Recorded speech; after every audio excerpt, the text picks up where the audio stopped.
I remember the day I walked out of that conference room, my head buzzing with humiliation. The whispers, the sneers, they echoed like bullets in my mind. I'd just been fired, publicly discredited, labeled a reckless outsider.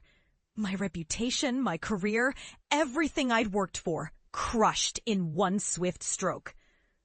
They told me I was paranoid, unrealistic, that no one wanted to hear about protecting their digital lives. But I knew better.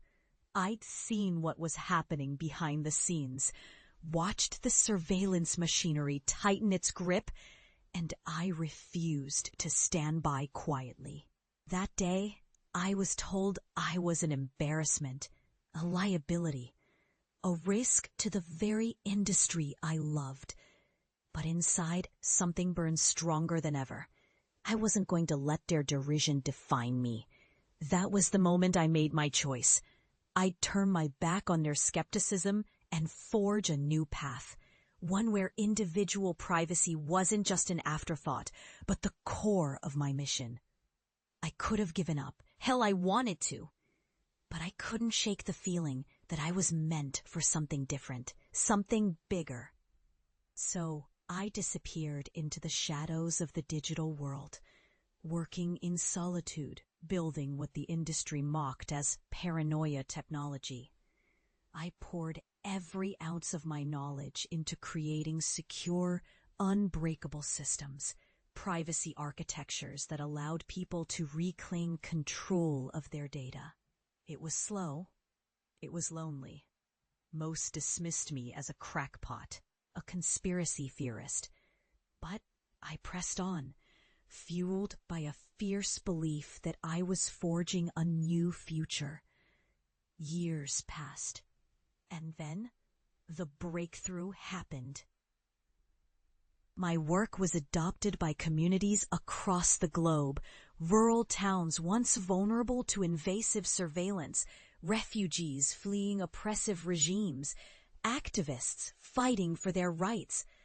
I helped turn barren lands into thriving ecosystems, not just with digital privacy, but with real-world transformation tools that liberated and empowered.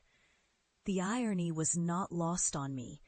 What had once been dismissed as a ridiculous obsession was now the foundation of resilient, self-sustaining communities. My tech was not just about protecting data. It was about restoring dignity and hope. And I knew it was time to go home. I hadn't been back in years. Not since I'd been cast out, for daring to challenge the giants.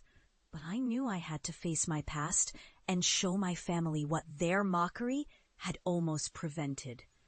I arrived, unannounced, a stranger in my own hometown, but I carried the proof of my journey in every line of code I'd written, every life I'd touched.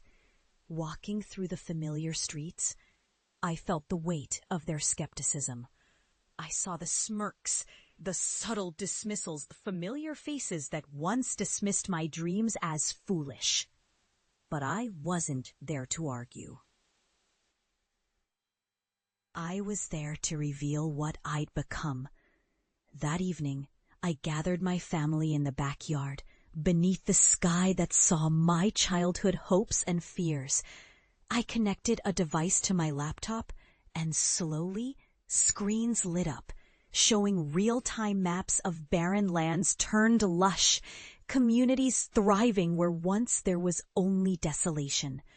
Photos of families planting trees, children playing amidst green fields, solar-powered homes humming with energy I had helped bring to life.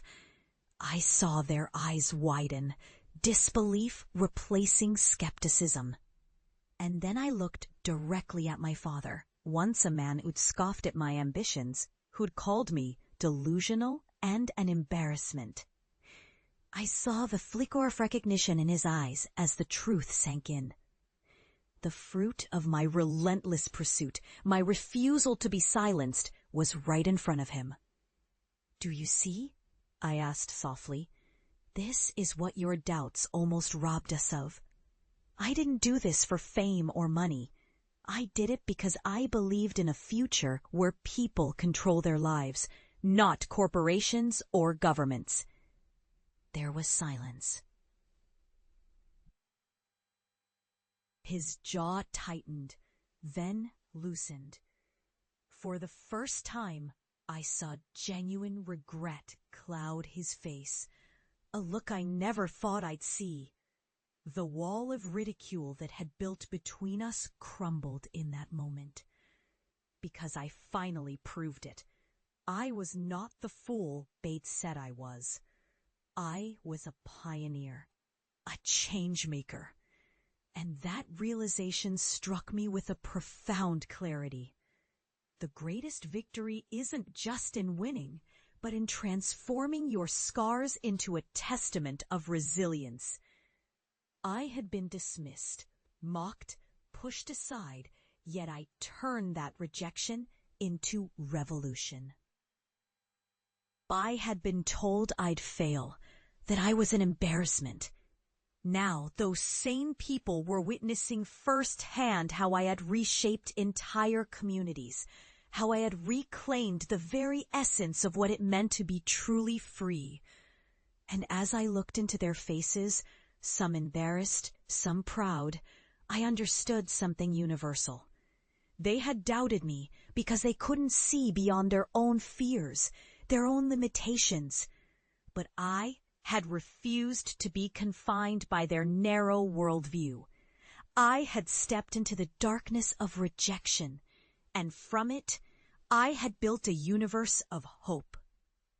I left that night, knowing I had finally earned their respect, not through words, but through action, through the undeniable proof of what I'd become.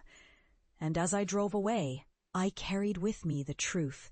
No matter how fierce the mockery, how brutal the rejection, perseverance and unwavering belief in one's purpose can turn tide. Success doesn't just belong to the lucky or the accepted.